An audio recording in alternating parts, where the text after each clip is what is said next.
Hi, I'm Diane Hullett, and welcome to the Best Life, Best Death podcast. Today, I've got a really interesting guest. This is a little bit different than my sort of typical guest.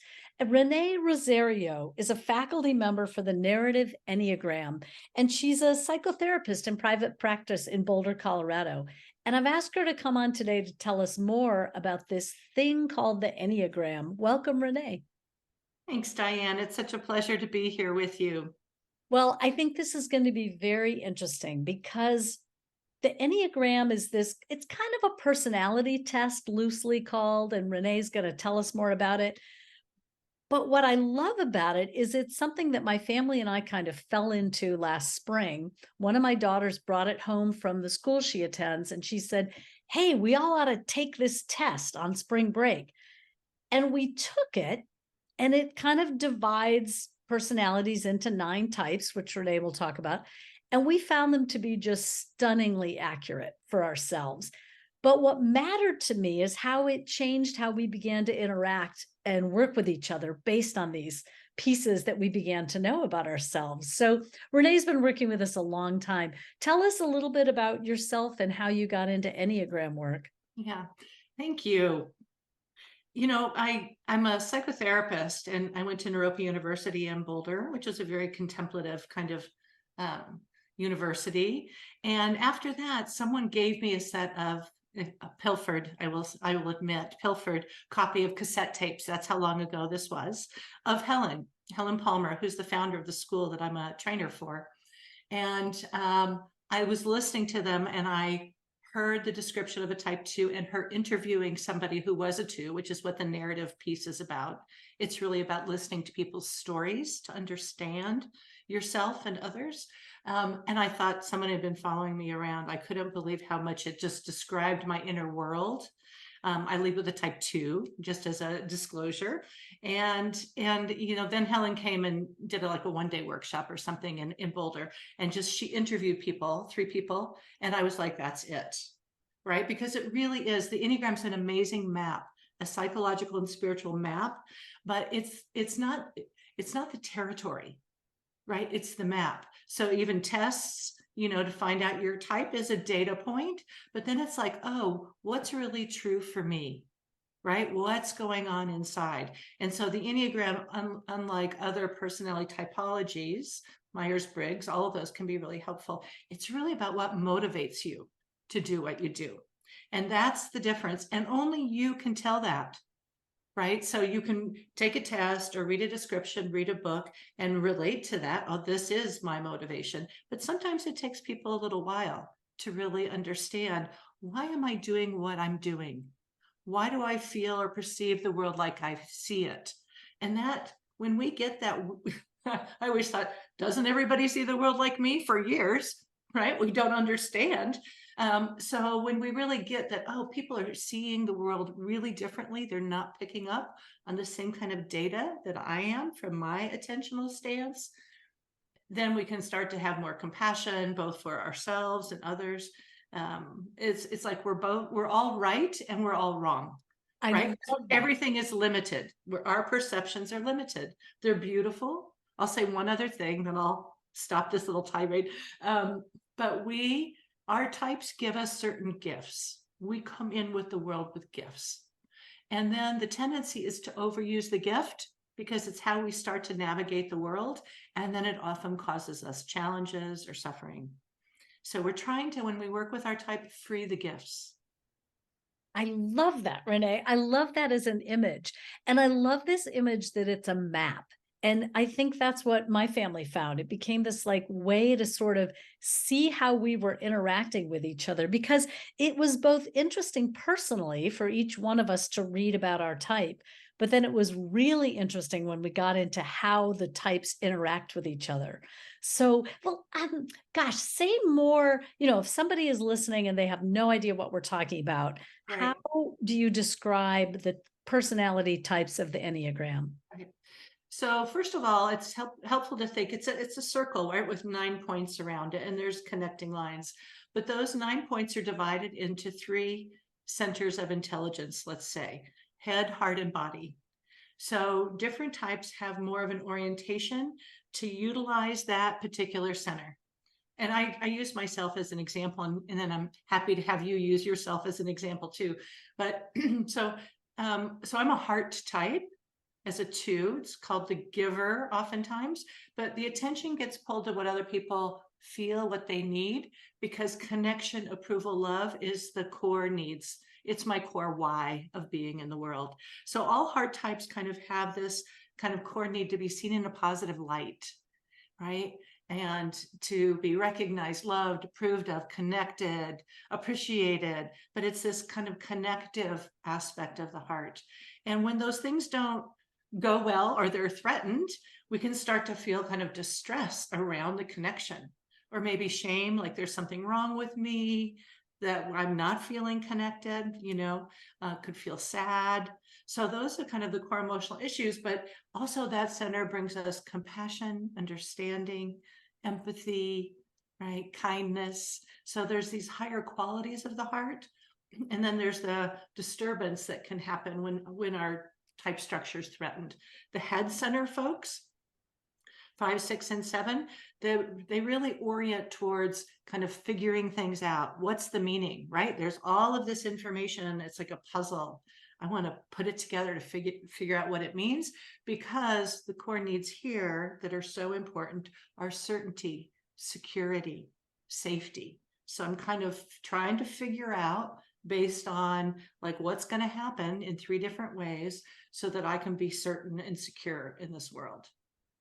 And for body types, the attention really goes to kind of being in control of oneself and the environment, right? Because I want to feel like worth, belonging, respect, integrity, values. Those are kind of our kind of more, I think of it as the I self, right? It's like, I'm here, right? In 3 different ways, and different ways to create more belonging or worth.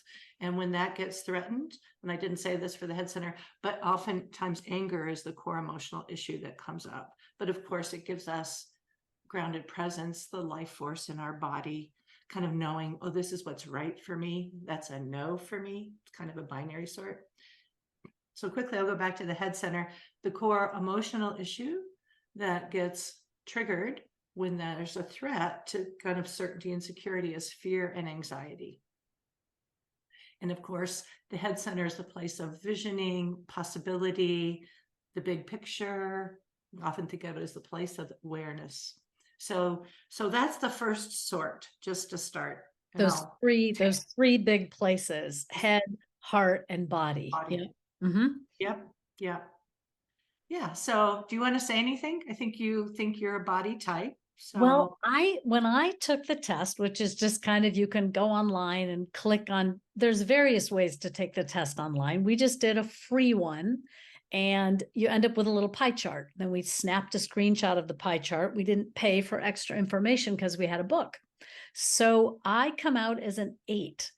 And what I love about the way that we were reading about it is that it sort of describes your personality type, or your way of moving in the world. And then it describes like you at your best and you at your more anxious / worst, so to speak.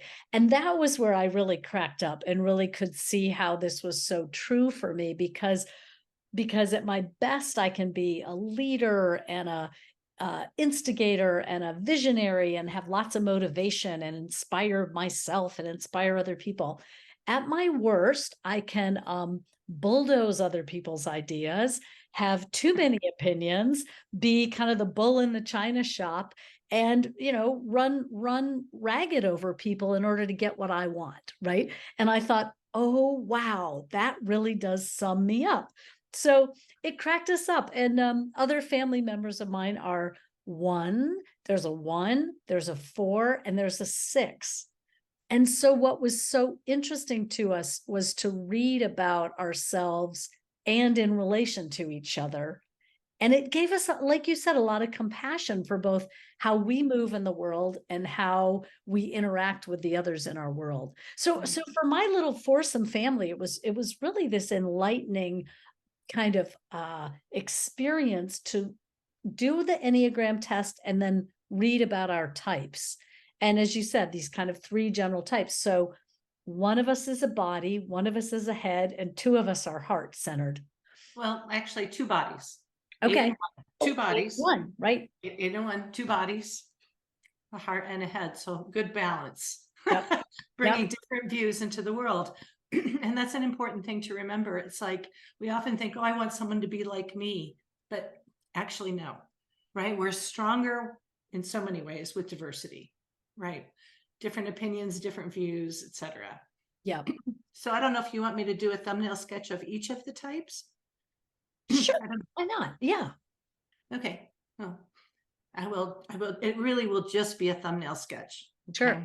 So I'll start with the head center folks. Type 6, which is there's an inner triangle, 3, 6, and 9, and we think of them as the core types. The Enneagram is based on ancient Pythagorean theorem, this thing called the law of 3, the law of 7. So it's like 2,000 years old is a spiritual map. So there's a very esoteric part, but 6 is the core type for the head center. And the tendency here, we often called it the loyal skeptic. It could be the questioner. These people are like, well, what's going to happen? The tendency is to go to kind of what could go wrong or worst case scenario to try to plan for it, so you can get certain about what's coming down the pike, right? So there is this great capacity to be very thoughtful. I work with 6s who think of things like I never would have thought of, right? And so that's where the attention goes again, to gain certainty. 5 and 7 are variations of that. 5 is called the observer. And this is another head type, but like they are, I would say, the most held back relative to, they have these amazing minds and go very deep into things that actually they're very interested in. So accumulating knowledge and also kind of wanting to have their own space, right? There's a big like observer. You can just by the name, you can feel it's kind of a sitting back. So they can watch out for potential intrusions to their space and what they need. My ex-husband is a 5. And I knew at one point as a 2, what I could do for him was leave him alone. Because Yeah. in the world of thinking, right? And it's like knowing enough to gain competence, because there's a fear of inadequacy. For a 7, it's all managing this fear place, right? Certainty and security and fear. So 7s have a very brilliant way of doing this, which is to stay above it, right? So it's the vision, it's what's coming next, it's possibilities. So they're looking at the upside. We call them the master reframers, because if I can just do that, I can stay away from the fear of limitation, and just keep going to the next thing. So sometimes 7s can feel kind of superficial because, again, they have brilliant minds, visionaries, but they're often on to the next thing before you're trying to catch up with them on the thing they're talking about now. Right. So for the heart types, the core 3 is the core type, but it's often called a performer. And 3s are interesting because this is the emotional feeling types, but we often don't notice that with 3s. Their attention gets pulled to task and goal, but it really is about getting recognition for their accomplishments, right? So it's still about connecting, but it's also really driven and can really get things done, etc., but often don't slow down enough to actually kind of know what they really want. Like, is this really what I want to be doing, or am I just getting good accolades for it? I already said something about 2 very briefly. Again, attention goes to what other people feel and need to get love and approval. And all of these attentional stances, as I'm calling them, like the mental habit or the focus of attention, is also intuitional, because we've all spent a lot of time looking at that data. So oftentimes we are right about whatever our attention is, but we want to make sure, because oftentimes it's just, oh, we think that's true, right? So and for 4s, it's often called a romantic, where really it's the idealist. So it's like seeing how things could be, in a sense, this perfect relationship where I'd feel so connected or loved. So there's an idealization around work, creativity. They feel their most deep feeling on the Enneagram. And it also often feels like something's missing, because if I have an ideal, daily life often does not match that ideal, right? So then it's kind of like there's a sense of like, there's can be a kind of a sense of there's something wrong with me, or I don't have that. So there's this kind of longing quality. For the body types, type 9 is called the mediator or the peacemaker. And again, this is about kind of worth, belonging, or primary needs here. And for the 9, who have very loose boundaries, can really be empathic, can really take in. We love our 9s often because they just feel like they're with us when they're sharing, right? So they can often kind of merge with others and kind of lose themselves. And again, it's kind of like I have to create like harmony and making sure everyone's comfortable to belong. That's kind of the gig. And so then there can be a forgetting about themselves. So for 8s, you mentioned yourself, called the protector often. Again, the attention often goes to power and control. That's some of the things. And justice, actually, is also another big thing. It's like, where's the power? 8s can be fine followers as long as the leaders are good. But otherwise, not so much, right? But they're willing to just step up and take a risk. They have big energy. And again, respect, having autonomy, being in control of oneself is really important from an 8 point of view. And for 1s, the attention goes to what's in error. So it's around correcting things. It's like, I feel it like it's really important for me to be good and right. So the attention gets pulled, and all of these things are not chosen, right? This is automatic survival strategy, adaptive patterns. So the attention goes to what's in error or what needs correcting to try to create kind of perfection. We often called it the perfectionist, but it's more like the reformer, right? They want to reform. Oh, things could be better. And then I will, if I can be right and not make too many mistakes, then I'm good, right? So there's a brief overview. I love it. I like how you are both, talking about how it has to do with what their motivation is and also where their attention goes and also what their fears are. And I think those are some of the driving forces underneath our interactions and our personalities, right? I Right. think what floored me was realizing how that these 9 categories, these 9 archetypes could really hold an enormous number of people. And my daughter and I went out to dinner with some people that we didn't know well. And we just cracked up because partway through the meal, we were like, wait, do you guys know about the Enneagram? And they were like, oh, yeah, yeah. And they started telling us their types. And I immediately found myself softening because, like, for example, the husband was a 3. And I was like, oh, that explains him. Like, he felt very competitive to me and like he wanted to tell me how fabulous he was, which, Right. on the one hand, I was just thinking, oh, well, he's a guy, whatever, middle-aged guy wanting to prove something to me. But really, it was more his personality type. Yeah, And one of exactly. the daughters was another 4. And so the 4 and the 4 kind of, oh, now they knew something about each other that was a little different. They understood each other in a different way. So it was fun to me that even in just kind of a simple social situation, it actually had this way that it played out. I think the reason I think this is an interesting topic is because what we know about ourselves and about how we interact makes such a difference for what we bring to the world and what we bring to our life, which also then impacts how we die, right? How we live and how we die.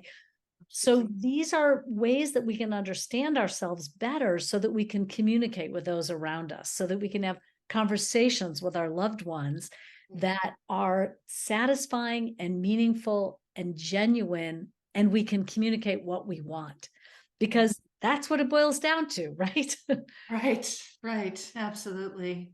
And I'll add something. I love that you said that, because understanding ourselves again gives us choice in how we respond versus just maybe reacting in Yes. the habitual way. And as we age and as we're, going through the many transitions of aging and dying, it's like, boy, really being able to understand, okay, this might be my belief or something that's gotten triggered, but what else could be happening here? Like it is about freeing ourselves. People often say with the Enneagram, I don't like the Enneagram, it puts me in a box. And I often say, you're in a box, you just don't know you're in a box.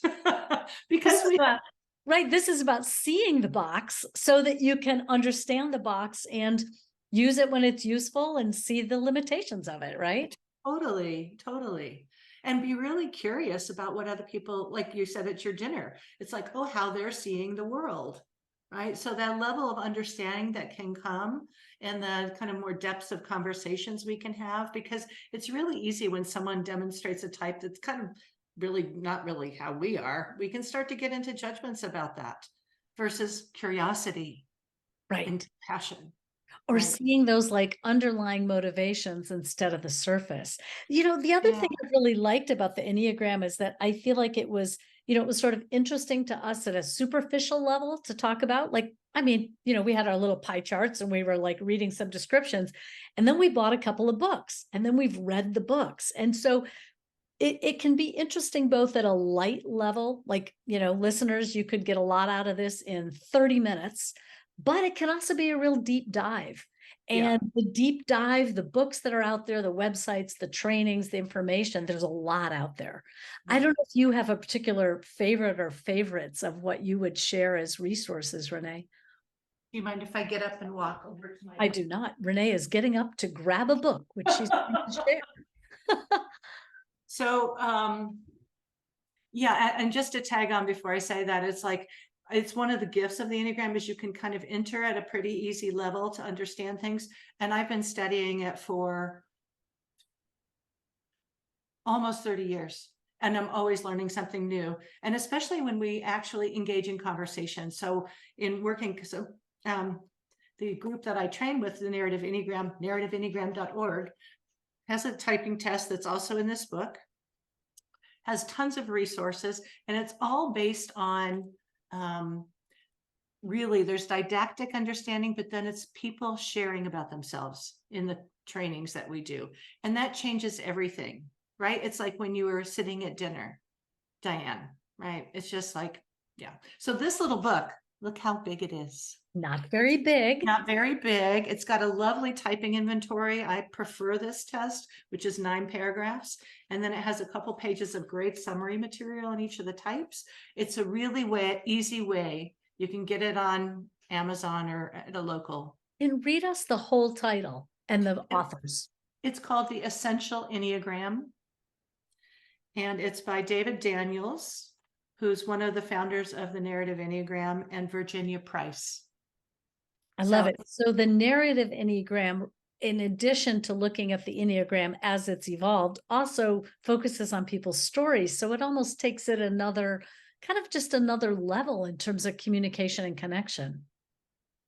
yeah, it's amazing what can happen. We interview panels of people of a particular type, et cetera, and they share their stories. And, the audience online or in person in the past, is actually receiving that. And we're changed as we hear each other's stories and we share our own. And, we work spiritually, psychologically, and somatically, because it also means you have to pause and actually notice what's coming up in your body, because we can build new neural pathways, right? So I don't want to get into neuroscience too much, but it's possible to keep growing at all age and to have those things get more wired in so it's not so hard. But yeah, and it's really about observing yourself, being curious and compassionate about your type, because it's brilliant. There's a lot of things out there that like the ego or the type or the archetype or whatever. And it's like, oh no, it's a gift. It's an amazing. Well, it's almost like things try to just pass over that, as though we could just ignore it or skip it or bypass it or something. But this is what we're dealing with here in this life on earth. You Right. have your personality, you have your relationships. You can change some. I totally believe in growth and growth mindset and change over Right. time, but really there's some fundamental pieces of who we are that come from our family of origin, our spiritual path, whatever they come from. Here we are. So how do you work with that rather than either accepting it blindly or fighting against it? Yeah, really good points. Really good points. It is what's here. So, and being friendly towards things actually activates more growth than pushing against them or fighting against it or feeling bad about yourself, which actually doesn't help promote, because yeah, we don't ever get another type. We think it's temperament based primarily, and then the nurture component comes on that, but we don't switch types, Yeah. right? But it becomes a lot looser. It's just, oh, I have more choice, there it is, and I don't have to go there. you know. Well, I tell you, it was so much fun for my husband and I to read each other's and to kind of read it together and just start chuckling like, oh yes, that is so you, like like I'll just go ahead and say he's a one. So like at his best, he's got this like incredible integrity, truth telling, perfectionism, like things need to be a certain way. He is the person you want on your team because he is like 100% there.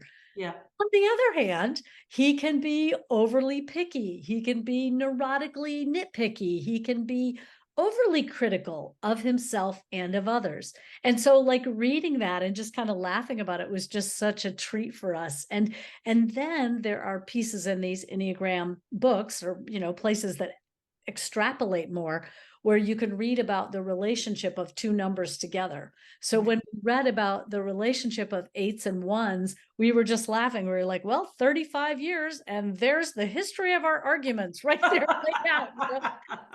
So, I mean, it was really a tool for us to kind of have some perspective, have some joy together, and have some compassion for how the other one sees the world, which is really different than how the other one sees the Yeah. world.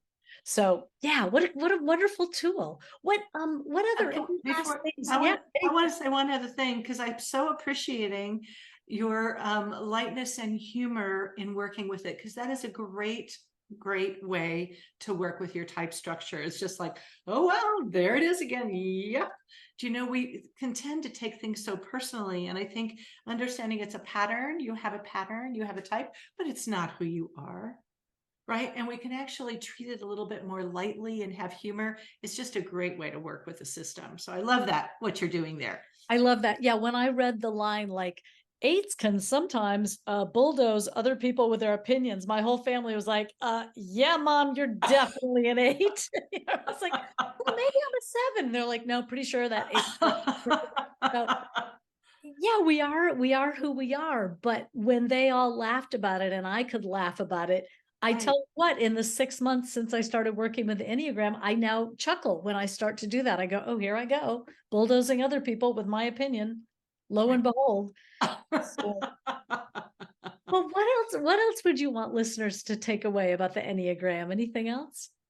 Oh, let me see. There's so much I could say. Um, if people are interested based on your podcast and kind of what you're working with as a theme, I'm just thinking it's a spiritual map too underneath it. So that's where it came from originally. And it describes different things about, however, spiritual in the sense, not a particular religion, but just that there's something greater. So you could have any kind of relationship to that. It could just be, oh, awareness is greater than my pattern. Could be that simple. You might call it God, the divine, the great mystery. You could call it all sorts of different things. But it's interesting as we work with that too. It describes how that greater reality kind of works, functions, and what our relationship is to it. So for each of the types, there's this kind of higher idea, or traditionally called the holy idea underneath that. So if people are interested in the spiritual aspects, I just want to just drop that in, just plant a little ripple in case you're interested in the books like Facets of Unity or The Spiritual Dimension of the Enneagram are two books that actually go more into that. And just can help us recognize, oh, there's something larger that I can relax in, because the type really feels so urgent often about taking care of its tasks, whatever its task is. If it's letting people know and taking a leadership position, if it's, I know what you need, for me as a two, like, I know what you need, you just need to do this, right? That often doesn't work so well, just saying.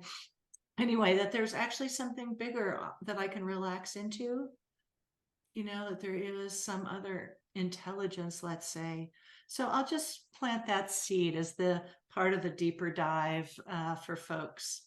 Yeah. That's beautiful. That's a great place, Renee, to kind of wrap up. Well, tell us again how we can find out more about you. The Narrative Enneagram. It's narrativeenneagram.org. So there you can see our trainings. We have people just, there's classes just for the public, but then there's also classes if you want to learn to teach in the narrative tradition, or you're a practitioner, spiritual director, coach, therapist, where we train people to work with the system. So that's it's a wealth of knowledge on that. Beautiful. And then I have a local website that's kind of old. So anyway, and I'm also doing this fall in Boulder, actually a class on working with the embodied Enneagram.